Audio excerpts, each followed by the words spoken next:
So I heard you like loot, right? Overkill is also something that you might enjoy, double dipping resources to dip. If so, then chances are you've already subsumed this ability onto your Nekros or Nekros Prime. Meanwhile, everyone I've been speaking to is busy fusing abilities like Larva, Elemental Ward, Ensnare, Pillage, Breach Surge and even Roar onto the Nekros, but I wanted to try something different that apparently a lot of you have already done. So I'm not sure what you've named your Nekros setup, but I'm going to call this the Gorgon's Stare Nekros, simply because it sounds kind of badass but also kind of stupid. Now, I combined these as a giggle to begin with, right, for the memes, but after using it, the combination is bloody good crowd control, and it adds a lot of survivability to a Nekros because everything is turned to stone. Now, fusing Atlas's Petrify onto your Nekros and using it along with its Augment or Gaze and the Desecrate ability as well, both of them give you a chance at getting extra loot off the same dead body. Like I said, they double dip. But the build itself for your Nekros is going to be pretty awkward because you need survivability on your Nekros, you're going to need some range, you're going to need Or Gaze, which is an Augment,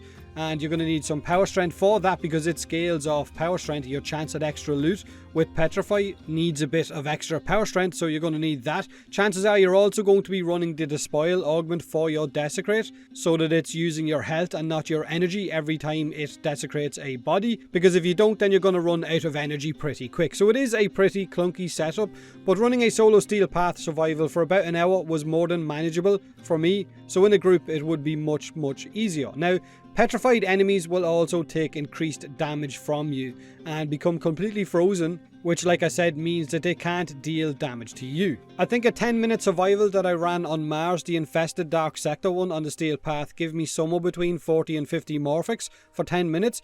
I got about 50,000 Polymorph in a 30-minute run as well on a different survival, so it works really well for extra resources. And with the build that I'm using on my Nekros, I have a 54% chance at getting extra loot with Desecrate and just under 40% chance at getting extra loot with Petrify and the Or Gaze augment.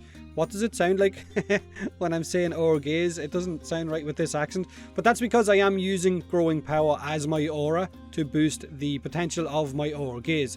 Now, I'm also using a heavy slash based weapon to split bodies in half and then having Healing Return on that melee weapon to keep my health topped off. It means that I can just chop my way through enemies and depetrified ones and keep healed up while getting increased amounts of loot and energy because I am using Hunter Adrenaline. Now, this is the build that I used for this footage. Now, it could definitely be fine-tuned. It's not a build that I think I've 100% settled on. Like I said, it's clunky. Growing Power for the Aura, Despoil and Or Gaze are the both augments I'm running. Vitality and health conversion to stay alive. The kind of cheesy bits that float around me, the armor I get from those from health conversion is kind of needed, especially when you add on Arcane Guardian proccing as well. It makes Nekros a little bit of a tank. Now, in the Steel Path, he can still get random one-shotted when his shield is gone by a rocket, so there is that, which is a kick in the nuts when it happens.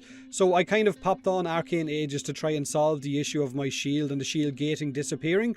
Hunter Adrenaline, like I said, to give me a constant supply of energy, which is again needed on the Steel Path, since you will be spamming Petrify a lot because there is increased amounts of spawns of enemies on the Steel Path. Now, if you're not using this build on the Steel Path, then you're going to be able to alter it and I guess fine-tune it a little bit better because you won't be taking as much damage, but you will have a steady stream of energy on the Steel Path. Despoil will be chipping away at your health, but Healing Return on your melee weapon will be keeping your health topped off, and both Petrify and Desecrate will be getting work done in relation to looking for loot. So Despoil and the Healing Return will both be kind of countering each other while you have non-stop energy coming in from damage that you're taking. Now, if you love playing solo and want an extra loot setup, then this is definitely an option worth checking out, which I'm guessing a lot of you have already done or are looking at doing. If you have, then how did you go about finalizing your build? What did you settle for? More range, more strength, more survivability? Let me know in the comment section below, and as always, thanks for watching.